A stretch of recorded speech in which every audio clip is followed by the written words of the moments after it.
Hello, in this video we show you how to replace the coolant and bleed the cooling system on Mazda 3 Generation 2. Depending on the engine, the coolant overflow tank might be in different positions and different color, but the procedure is very similar.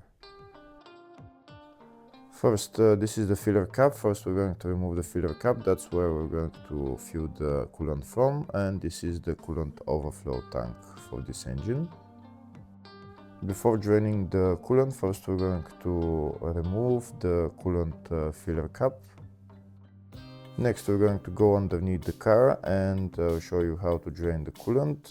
On some engines there is a coolant drain plug, on others there isn't a drain plug on the radiator, so you need to remove the lower radiator hose on the radiator and drain the coolant that way.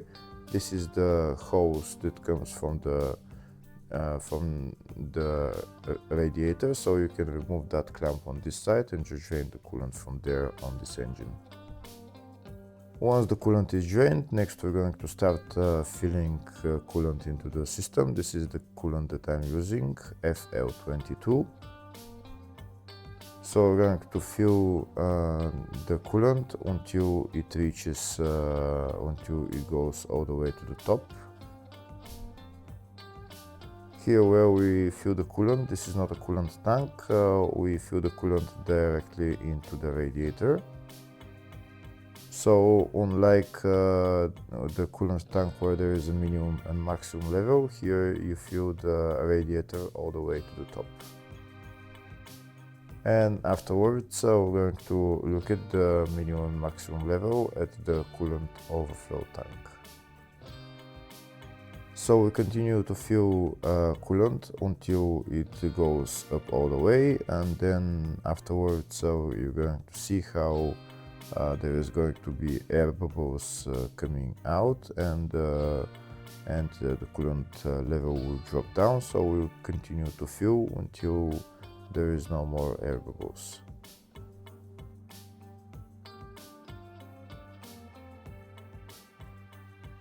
Here you can see when we fill the coolant to the top, there is air bubbles coming out and the level of the coolant is dropping, so we continue to do that. If the video is useful, please like and comment on the video and subscribe to the channel to see more videos like this.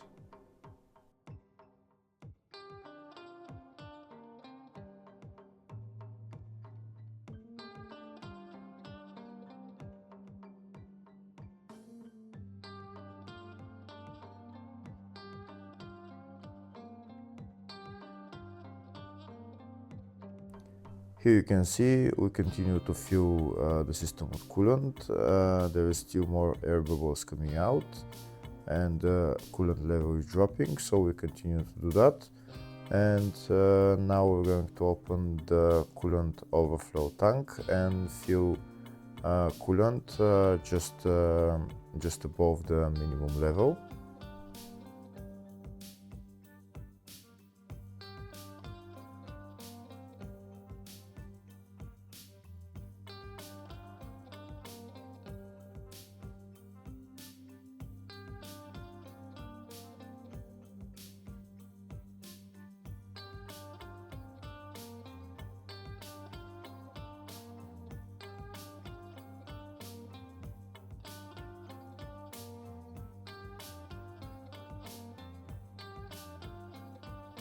Okay, so now I filled the coolant just above the minimum level.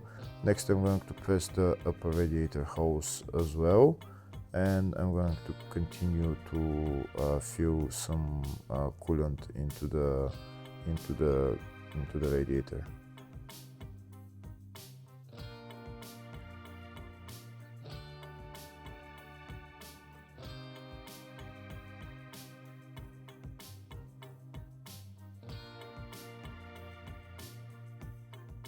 Here you can see the level is still dropping, there is still some air coming out. Now next I'm going to press the upper radiator hose just because it's in a high spot, just to make sure there is no air in there. Just continue to squeeze the hose until there is no air coming out from there. And once you stop squeezing the hose, then fill the coolant up to the top again.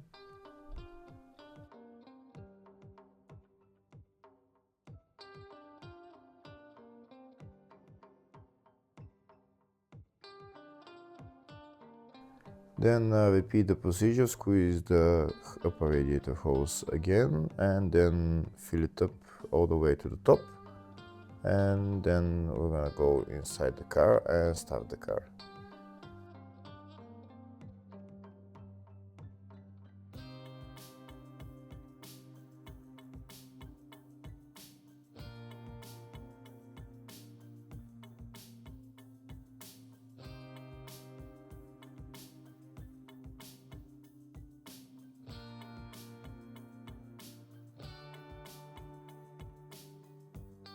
Now I'm going to remove the funnel and we'll see the level of the coolant. You can see here it's almost all the way to the top.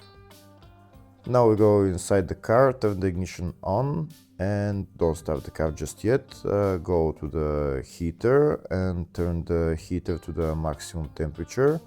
The maximum temperature on this car is 29 degrees. Then turn the blower motor to the lowest setting or to the number one setting, not to the 0, the number one setting. This way the heater valve on the heater core opens, and then coolant will flow into the heater core. Next we're going to start the car and let the car run until it goes to normal operating temperature. For the car to go to normal operating temperature, it will usually take about 15-20 minutes. So we can go outside the car and just look at the level of the coolant and fill it as necessary. Now we're going to see the level of the coolant. We can see the level of the coolant dropped. The car is running right now. We're going to press the upper radiator hose for a little bit just to make sure there is not air in there. And then I'm going to put my funnel on and start adding coolant until again goes all the way to the top.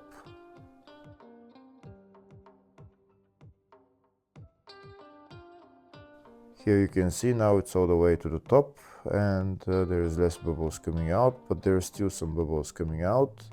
Here you can see there's some bubbles coming out, not too much, but once the bubbles are coming out, that means the system is being bled. We can see the coolant level is dropping. So now we're going to add some more coolant.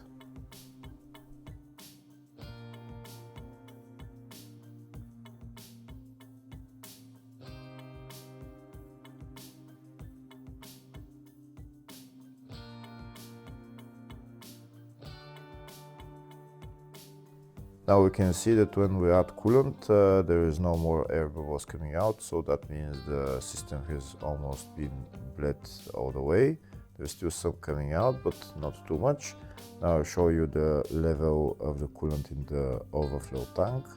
You can see just a little bit above the minimum level. When you turn off the car, you can add the coolant to go to the maximum level. Here we can see the coolant is still to maximum level, so now we're gonna go inside the car and check the temperature. We can see the temperature is almost in the middle between hot and cold, so that means the temperature is almost at a normal operating temperature.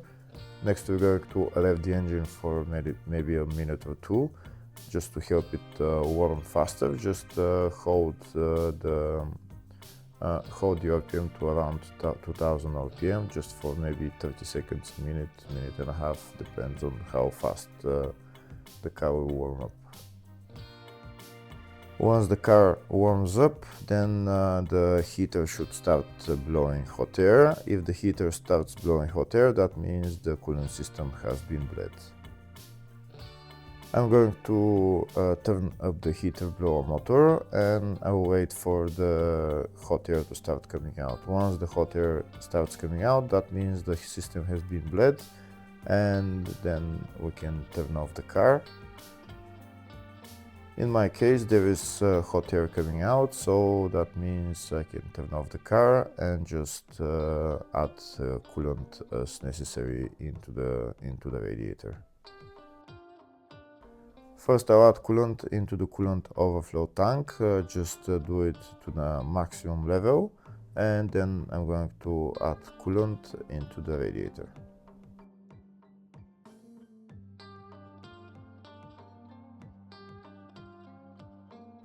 In the radiator again, just add coolant until it goes up to the maximum level, until it reaches the top. Now we can put on the radiator cap on and the coolant overflow tank cap on, and we're done with replacing the coolant.